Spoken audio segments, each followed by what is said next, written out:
Hi guys, welcome back. We are back at the kitchen. I did a first fix on. I will link the a previous video for first fix in the kitchen below. This is one where me and Adam did, well, ripped out. There's all them pipes in the corner. I did outside lights, and this is the same house as well.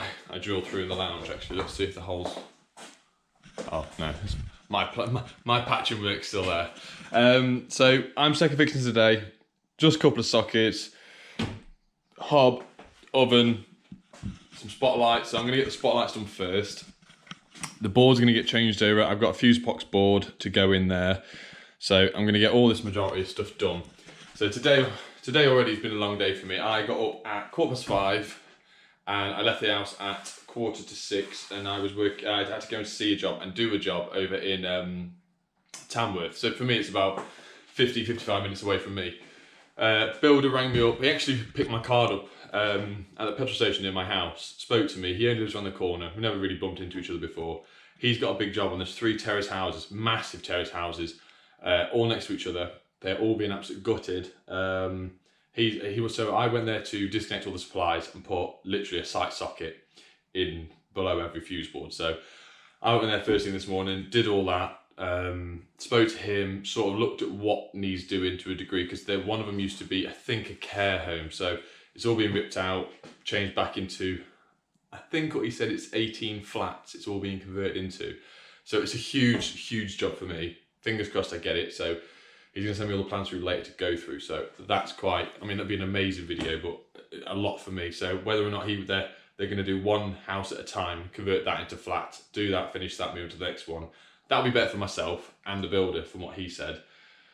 But if he turns around and they go, oh no, they want it doing all at the same time, I'm just going to start subbing a few things out to my local guys around my area. So luckily I got a good relationship with them, so it shouldn't be too much of an issue. And I still make money off it at the end of the day, so it's one of them. Here, I'll show off. I don't think I've shown off the videos yet. I bought some work mats. So for new kitchens and everything like this, these are all oiled worktops, you can see there. So we don't really want to be getting any dust from the downlights on these. So obviously the Dade will come in handy, uni light, because it is a bit dim in here. Then come across to do the oven. So oven, there should be a fridge here. Yep. So 6mm going in below, and it's got a single socket outlet, so the fridge is going to be literally just plugged in underneath. Dishwasher there, there's a double socket going in there, which is the hot tap and the dishwasher, and a washing machine. I think there's another double socket going in there. 3 sockets on the top, fuse switch spur for an outside light up there, and obviously then just wire the hob in. This is the hob that I put a 10mm supply on. I know there's some people commenting saying below they've never known a hob that take 10mm. I fitted a couple in the past, and only a couple. But worst case scenario with this, they said it was induction, they couldn't get the specs from it because they were both at work, I couldn't get hold of them. Worst case scenario, I stuck a 10mm in, I still got a 32mm breaker. It's not the end of the day. I'd rather go overkill than underkill. But if I'd have put 6mm in and I'd come to do this, and this is a 10mm supply, then I'm absolutely knackered. I mean, it cost me anyway, the pence really compared from 10mm to a 6mm cable. It was just a bit more awkward to play with. Pendant to go up there, and then I've got a chaser socket in the bedroom upstairs. So you lot have all sort of seen this before, me second fixing. I'll stick it on a time lapse in the corner, and I'll find some different music for you guys to listen to this time. I didn't actually write any measurements down for the kitchen ceiling, because I remember me and Adam were in a bit of a rush. So what I did, I actually got my phone out and recorded myself, like I'm doing now, pointing and speaking to where the measurements were. So you'll see it in a minute. It's going to be magical. Also, I'll do a shout out to the company I got these from. Good price, good quality. I've used it a couple of times. Rubber on the bottom, it's waterproof, and obviously you can have whatever you want on the front. But I thought some of you will probably think that's really sad. My other half thinks it's sad. To be fair, these came in the post and she was still at work. So I actually put one down by the front door, so when she walked in, I told her we bought some new doormats. It got taken up very quickly, as you can imagine. I thought it looked really good. Never mind. Anyway, right, I'll stick on time lapse. I'll cut all these out, get some lights on, so we've got some lights in here to start with, and then we're going to start doing the socket.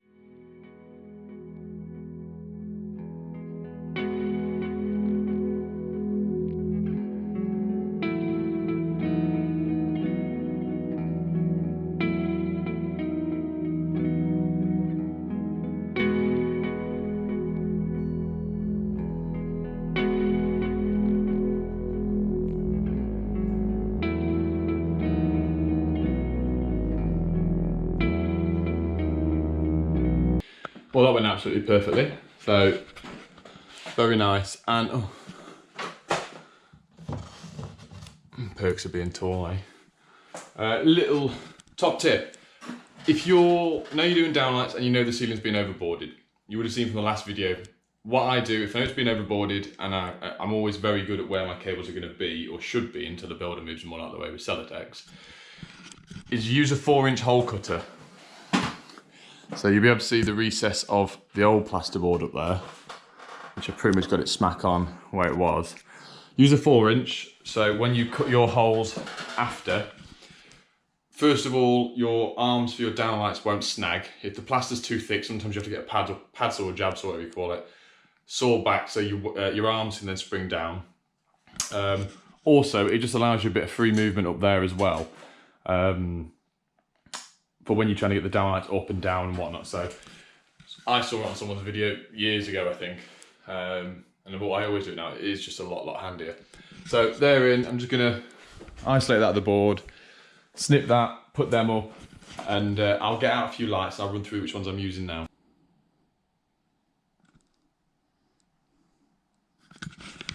Yeah, I got all the downlights, everything delivered to my house the other week, and they've been sat in there for about 2 weeks, and the kids lost, well, I say the kids, my daughter's lost her bouncy, squishy turtle.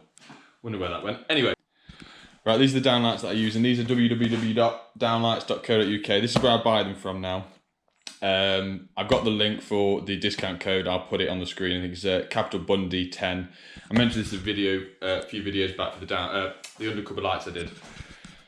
I can't stress enough how quickly these come and how good these are. Obviously, I normally use the bell downlights. These are a slightly bigger cutout. I just bought a new bit. I think it's 76mm bit I've got in my drill for these, but they're super bright. Super happy with them.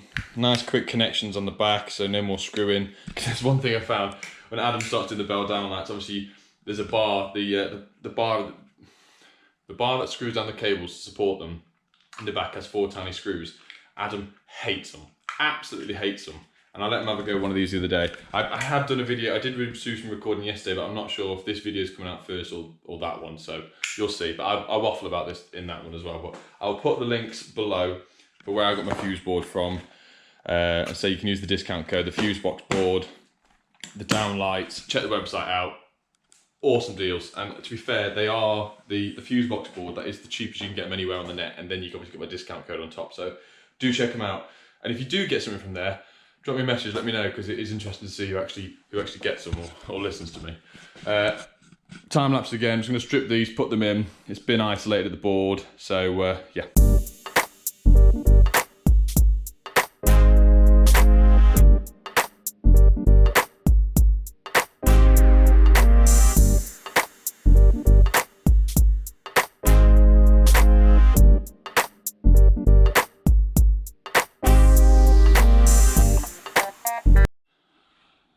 And that genuinely was probably the quickest I've ever put downlights in. Obviously it looked really super quick for you guys because it was on time lapse, but that was so quick and efficient to do without any screws, any messing. Just strip them down with a cable stripper to the right length.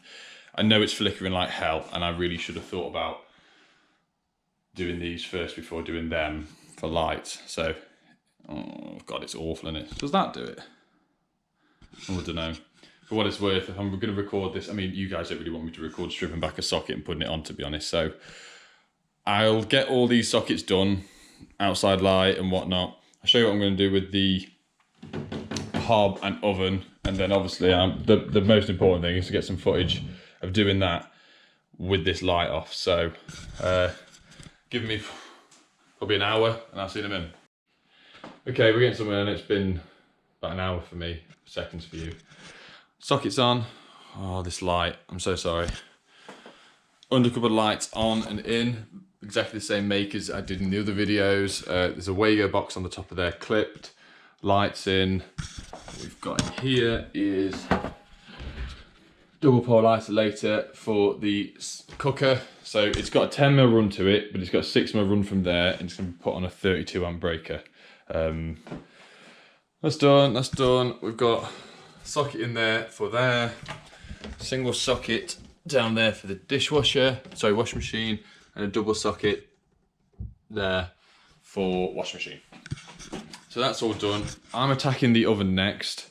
So I need to run a new 6mm to the, I think I need to empty that entire cupboard. I might just go to the back. It's gonna drop into there, and then it's having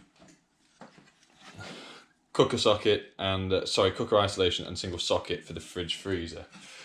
While I've been doing this, Adam's finished college. He's just got the bus to me. Adam's turning up, and now he's going to attempt to do his first outside light. Shouldn't eat pens, mate. Nothing. That looks good so far. So I'm just going to let him get on with that. Give it a go. Sort of told him how to do it, so I think it's the best way to learn. Okay, Adam's just having a look upstairs what he needs to do. Outside light. It's level, it's square, it's tight to the wall. Just show him how to adjust all the settings on it with the sensor range and temperature? Time.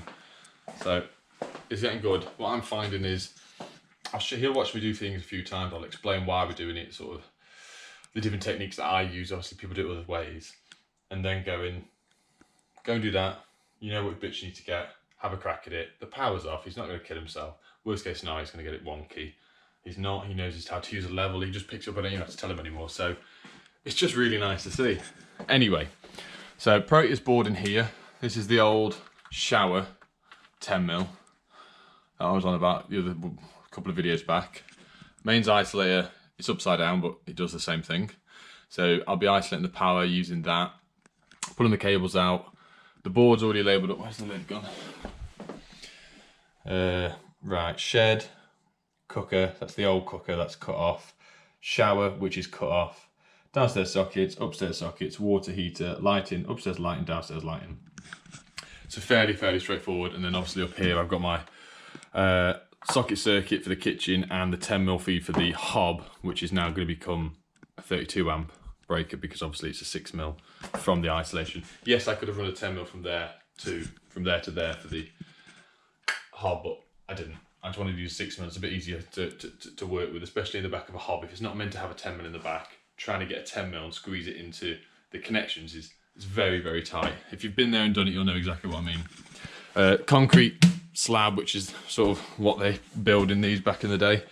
So I'm going to do the board first, and then from the board I'm going to run some trunking across the back, drill into the back of the unit, drop it down, bring it up, and then I'll do the 6mm in there. So that can sort of be, because this is high priority. I mean, what's the time now? I think it's 1:30-ish, 1:45, I think. So it's going to take a couple of hours. Got a nice little shelf here I can time lapse on, as long as it doesn't get in the way too much and the battery doesn't go flat constantly. Okay, I'm going to time to waste at the board. I'm just double checking because upstairs sockets it's a radial, but downstairs sockets you've got a ring. So I'm just making sure we do have a ring. Obviously I can test it properly in a short while, but what I'm going to do now, I don't have my proving unit with me, so I'm going to try and do this the safest way possible to show you. So first we go on line. First we go on neutral and then on line. We've got full voltage there. Then we remove off the line conductor and then off the neutral. Isolate the supply. Back again. Neutral, on line. That's showing there's no power there. Remove off, remove off. I know this is working, seeing as I've just used it 500 times about 10 minutes ago on the socket circuit. And I'm more than happy with this. But to be on the safe side, as Adam's working with me as well, what I'm going to do down here is remove the top terminal here, and I'm going to pull the cables out. And then afterwards as well, it looks like years, I mean, someone's painted this for Christ's sake. The seals are missing from here, so I have got some spare seals in the van. I'll make sure I seal it up before I go. Make sure no one starts tampering with it or doing anything stupid. So I'm going to remove that now, disconnect the cables, and then I know 100% if I walk out for 2 minutes that no one's going to end up popping them back in or switching.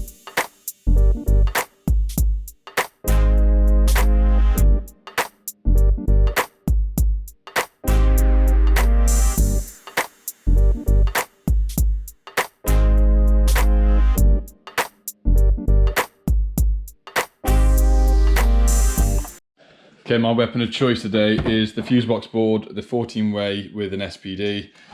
Got some RCBOs over there. Let's open this up, see what it looks like. I mean, you've seen my other video. It's nothing special, not a lot different to be honest, but I'm not fitted a 14-way one.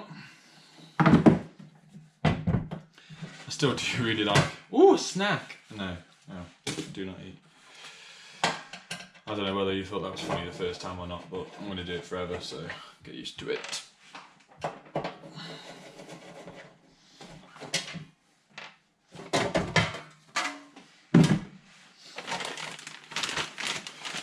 Our bits. Right, and what I wanted to do really is take it over there and see space-wise. So let's go and let's go for a walk. Please fit, please fit, please fit. Wonderful. Doesn't fit. It's slightly too large. Fantastical. So, I mean, I don't really have a choice. I don't want to put it up here because it's the same width. So we're gonna have to build it off the wall like I've done a few of the boards. I'm just gonna take this switch out and move it up a bit because, I mean, I've got solid all cables to play with there anyway.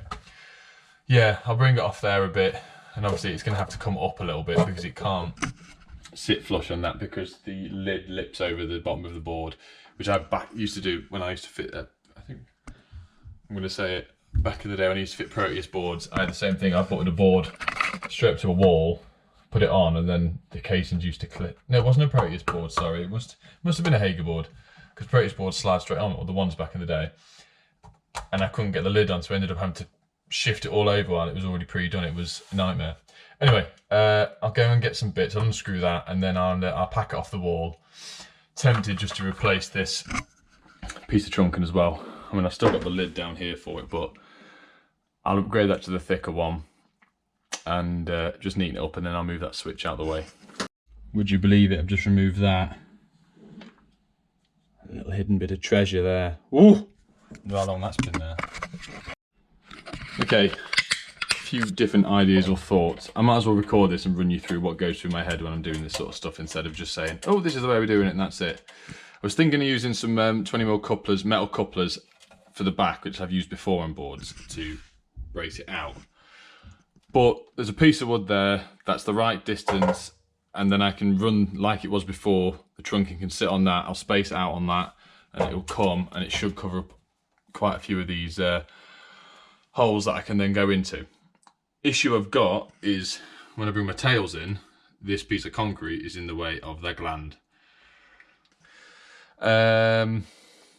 Yeah, so if I can get a piece, something to stand the board out the same distance as that wood, and then figure out, I've got the whisker tails gland in the van, and see if I can open up one of these and then push it behind and have to make do with it that way. So bear with me, we'll go and get a gland and I'll see if I can get anything to jimmy the board out. Okay, right, I'll use two hands for this. Board's definitely going here. I can't find anything the right thickness, so what I'm doing, people might say this is not a good thing to do. Penny washers, the same thickness as the board. The metal going into the wall, I don't really see an issue with it whatsoever. It takes the wall off the wall perfect distance that I need. Second thing, I thought I had a 25mm whisker gland, well, I thought it was whisker one, Fusebox. When I did the fuse board originally, they sent me a little goodie bag, which is what they sort of normally do. If you fit a fuse board, you put fuse board, hashtag Fusebox Fitter on Instagram. They do normally send you a little goodie bag. And a few things they sent me, I got a voltage pen with a light on, which is really handy. I've got two in my pocket. And they sent me this, and I thought, it sat in my van, I thought, oh brilliant, I've got one, I don't need to get one. But this is actually one 6mm and two 10mm. And I just thought it was a compact version, but I won't get my cables up there, so I can't use that. My supplier down the road, they don't have any in either, so I need to get this on. Obviously I have to strip the old one out of the way. So my plan is, that's going to go obviously there. I've got a new piece of trunking, which is the big bugger stuff, that's going to go up. And what I'm going to do for containment for the tails, because I know a few people are a bit funny about tails being loose. You know, there is no regulation to have it protected, it's double insulated, but at the same time, if you can do it, why not? So I'm going to get some more of this, and it's going to go under the bottom and then come up to the top. But my issue again with that is the thickness off the wall. This then doesn't cover I don't know how much you can see in the camera, this doesn't cover quite the hole underneath. So I'm going to step this out a little bit with some washers, or see what we've got, and then just do an angle down and an angle across. So the tails will then enter the same hole at the bottom. I'm going to put some grommet strip around it, which I've got some spare from Hager boards, and then that should be fine because they're all going in the same hole anyway. Right, we're nice and solid. It literally isn't going anywhere. It's level, even though I don't trust that thing at all. It is level. Next thing, I'm going to bring the cables down from up there, space it out like I've done on this, and then the thickness of this should get 3 knockouts just in that, and that'll give me enough room to do it. I mean, I can just chew a big one out if I wanted to, and just make sure obviously file the edges around, put a bit of strip around it. So I'll screw that up there and see how much room I've got. I might just whack a big hole in it, or just join these two together and sort of put a strip in it and go from there. Got to be honest, this is the comfiest time I've ever changed the board. Got a nice little seat, got my bucket of crap. Fuse board, right, so I've cut out 2 of them with the multi-tool. I put a grommet strip in between. This is screwed back now. I've got a bit of all-round band to support it in the trunking as usual. I can either run them down now, but I think what I'm going to do is do the containment first for the fat trunk, and then just going to get another length out of the van. Run that underneath and do it that way. So I'm going to get more of this done now. This is where we're at now. So that's run across, that's one. I was going to use the big thick stuff, but because I can go underneath and knock the back out, this is actually Hager insert, and it does actually just about fit in. So I'm going to bring the cables up the back, bring the tails in there, bring the earth through there. So that actually should work out quite well. So I'll do this bit on time lapse so you can see the difficulty of bending, because these aren't flexi tails, these are the normal ones. So we'll give this a shot.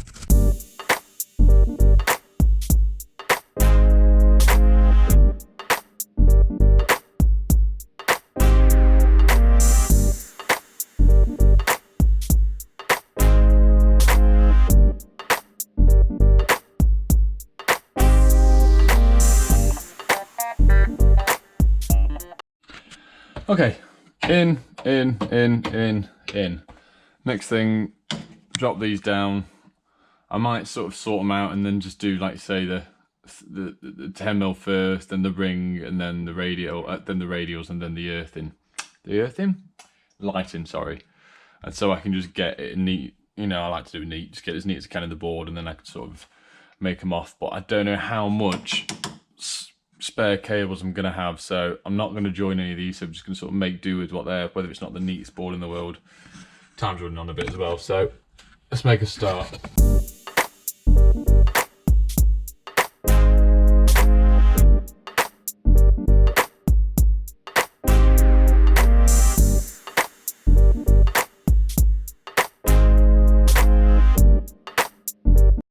Alright, start the time lapse. I've obviously done the first circuit, which has gone in nice and neat because it's a new cable, but that's my ring main, and that's all I've got.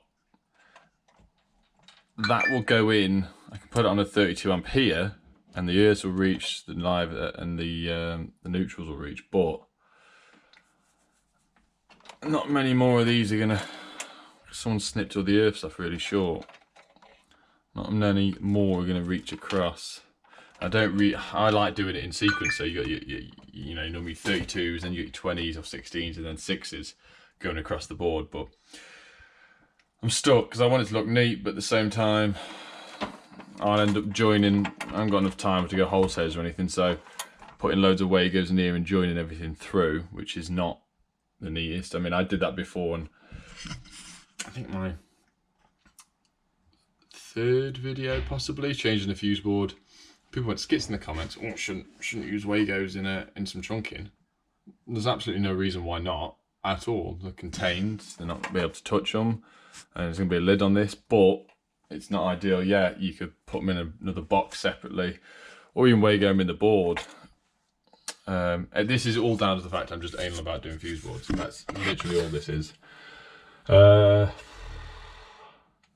if I chuck a 32 there, that'll reach. You can either go through the sequences. That's an outside light, which is someone's done that too. what will reach? The earth will reach on that, and the live and neutral across. That's my new cable, so 20 amp can go across nice and neat. 2 light-ins, they got long enough on them, they'll reach. And then the sockets down. Oh, and that's the ring main. So yeah, for one time, I'm not going to do a neat board, and it's going to kill me to do it, but hey ho. So you'll see sometimes it's not just worth the effort and time. I don't have any time because I've got to go to another job after this now, unfortunately, after 3 phone calls later. Right, so what's going to go in next is all the stuff that will reach. That's a 20 amps. I'll do the 20 amps next. Which are here. 20 and 20. Right, I'll stick them in. I'll stick it back on a time lapse.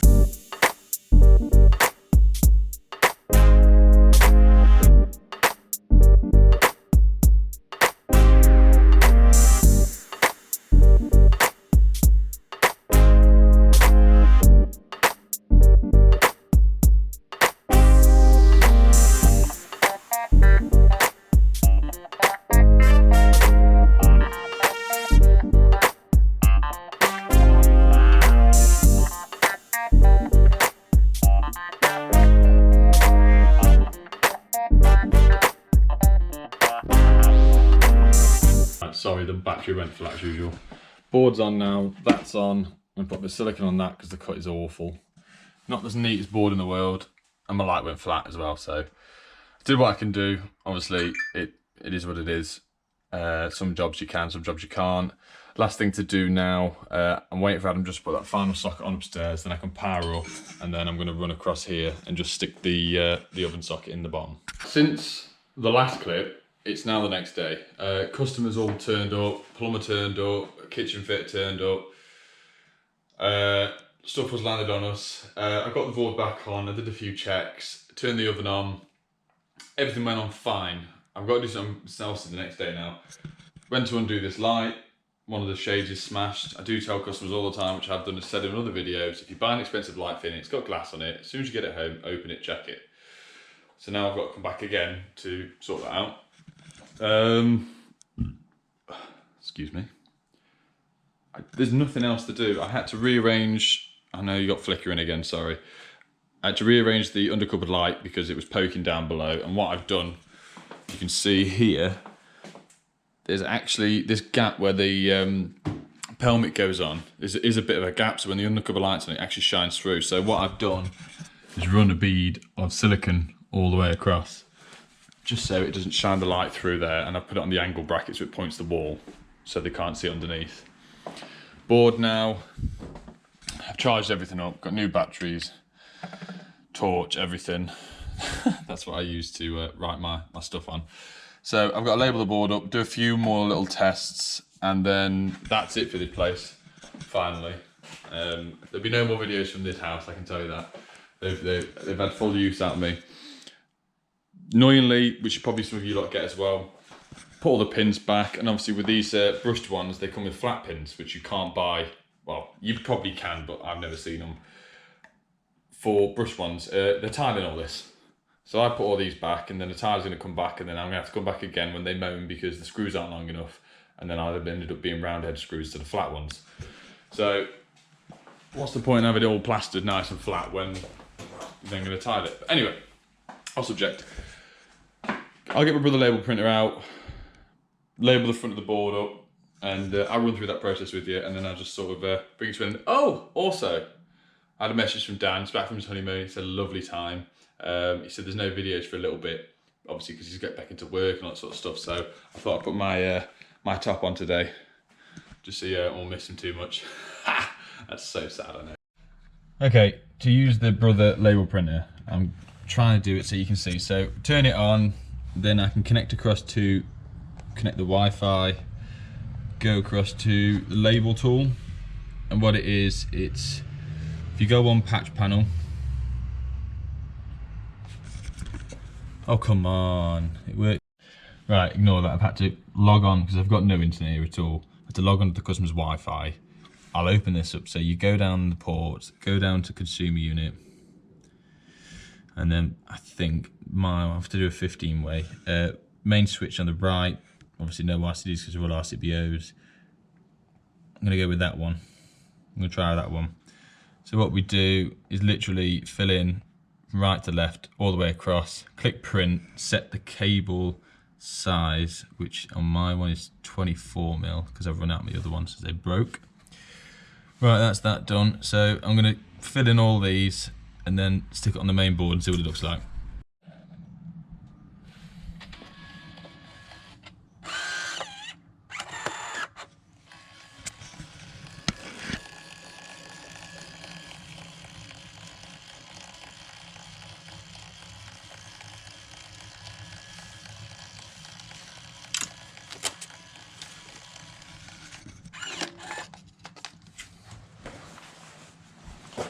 Okay, right, also my tape that I've got is transparent by accident because my other one's knackered, so fingers crossed they should all line up with what's there. So main switch, so I'll just cut that main switch off because we've got a main switch on there. It's already got a surge sticker on it. So that should line up. Oh, it's a bit off, so if I line that one up, see that's 17.5mm on the, and here we go. Alright, well, that's why I had a phone call. I've had a look and I can't find an 18mm one for this that's gonna fill it. So if I put that on there, which I've probably already just shown you, when it comes to this end, it's off quite a bit. So I think what I'm gonna do is I'm just gonna cut these out and put them on in position really. As I said, the app, whether it's the updated version or not, I haven't got an 18mm without RCDs on the stickers already, so hey, right, I'll get that snipped and I'll stick it on. Right, I've got the stickers on the board now, I'll show you. I've sort of jumped ahead from what I was doing. Right. So, sorry about the flicker as usual. So it didn't work out too bad except for that one, because the transparent sticker, see my muddy, dirty fingerprint underneath it. But hey ho, only I know it's there. When they dust it down for prints, they'll get me. Yeah, so that's on, tested, just put the tester away. Not a great deal other than just change that light over as and when. Let me move out here so it stops flickering because it's awful. Light switches are level, I got left a note to make them level. They were level. I put a pencil line across to make sure she knows it's level, but I don't think there's anything else. I would say I've got 110 videos up in the air at the moment. I'm actually recording 3 different ones over different times. So like I said, the one where she's got the other downlights, I'm not sure if it's before this or that. And then I've spoke to Dan again today to make sure we've got the correct dates for when he wants me to pop down there and do the job with him. So yeah, that's pretty much it. As always, please like, subscribe, and I'll see you soon.